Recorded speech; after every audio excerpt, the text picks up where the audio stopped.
নমস্কাৰ বন্ধুসকল, স্বাগতম জনাইছোঁ মোৰ চেনেল নেদেখা জনলৈ। বন্ধুসকল, মোৰ এই চেনেলটোত যিকোনো কেৰিয়াৰ বিষয়ক তথ্য আৰু চলিত ঘটনাসমূহক লৈ আপোনালোকৰ ওচৰত ভিডিঅ' আগবঢ়াম। গতিকে বন্ধুসকল, চেনেলটো ছাবস্ক্ৰাইব কৰিবলৈ নাপাহৰিব আৰু কাষতে থকা বেল আইকনটো প্ৰেছ কৰি দিব, যাতে মই ভিডিঅ' দিলে আপোনালোকে আপডেট পাই থাকে। গতিকে বন্ধুসকল, পলম নকৰি ভিডিঅ'টো আৰম্ভ কৰোঁ।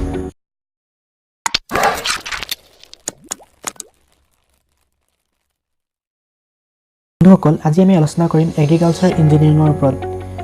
ভাৰতৰ সৰহসংখ্যক লোকৰ জীৱিকাৰ প্ৰধান উপায় হ'ল কৃষি।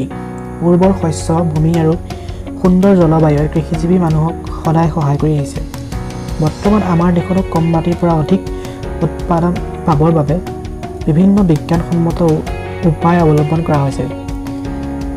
খেতিত পানী যোগান, ভূমি সংৰক্ষণ, নলা নক্সা প্ৰস্তুতকৰণ আৰু নিৰ্মাণ, খেতিৰ বাবে নলীনাদ, উৎপাদনৰ বাবে বিভিন্ন সঁজুলি নিৰ্মাণ আদি বিষয়বোৰ গুৰুত্বপূৰ্ণ হৈ পৰিছে। আৰু এই সকলোবোৰ বাবে এটা অভিযান্ত্ৰিক বিভাগ গঢ় লৈ উঠে, যিটো বিভাগক কোৱা হয় কৃষি অভিযান্ত্ৰিক, বা ইংলিছত ক'বলৈ গ'লে এগ্ৰিকালচাৰ ইঞ্জিনিয়াৰিং। এগ্ৰিকালচাৰ ইঞ্জিনিয়াৰিং সম্পূৰ্ণ কৰিব পাৰিলে বিভিন্ন চৰকাৰী সংস্থাত অতি সহজে নিযুক্তি লাভ কৰিব পৰা যায়। নিযুক্তি পাব পৰা বিভিন্ন বিভাগসমূহ হ'ল চৰকাৰী কৃষি অভিযান্ত্ৰিক বিভাগ, ক্ষুদ্ৰ জলসিঞ্চন প্ৰকল্প, কৃষি সঁজুলি উৎপাদন কৰা কাৰখানা, খাদ্য প্ৰস্তুতকৰণ উদ্যোগ, চাহ বাগিচা, ভাৰতীয় খাদ্য নিগম, বীজ নিগম, নাবাৰ্ড আৰু অন্যান্য বেংক, কৃষি ঋণ দিয়া বিভাগ, ভাৰতীয় কৃষি গৱেষণা পৰিষদ, ভাৰতীয় বিজ্ঞান আৰু ঔদ্যোগিক গৱেষণা পৰিষদ আৰু কৃষি বিশ্ববিদ্যালয় আদিত আপোনালোকে অতি সহজে সংস্থাপন লাভ কৰিব পাৰিব। আৰু এগ্ৰিকালচাৰ ইঞ্জিনিয়াৰিং পঢ়িব পৰা অসমৰ বাহিৰৰ কেইখনমান ইউনিভাৰ্চিটিৰ নাম হ'ল Andhra Pradesh agriculture university, Rajendra Prasad university,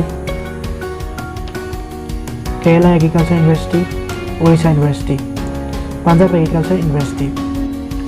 অসমতো আপোনালোকে এগ্ৰিকালচাৰ ইঞ্জিনিয়াৰিং পঢ়িব পাৰে। তাৰ কাৰণে আপোনালোকে অসমৰ যোৰহাটত থকা Prince of Wales institute of engineering and টেকন'লজিত এগ্ৰিকালচাৰ ইঞ্জিনিয়াৰিঙৰ 3 বছৰীয়া পাঠ্যক্ৰম পঢ়াৰ সুবিধা আছে। ইয়াৰ কাৰণে আপোনালোকৰ এডুকেশ্যন কোৱালিফিকেশ্যনটো হ'ল মেথছত 45% পাই আপোনালোকে মেট্ৰিক পৰীক্ষা পাছ কৰা হ'ব লাগিব। হায়াৰ ছেকেণ্ডেৰী পাছ কৰাসকলেও এই পাঠ্যক্ৰম পঢ়িব পাৰে, কিন্তু তেওঁলোকৰ কাৰণে কোনো মেথছৰ নিৰ্দিষ্ট নম্বৰ ধৰি দিয়া নাই।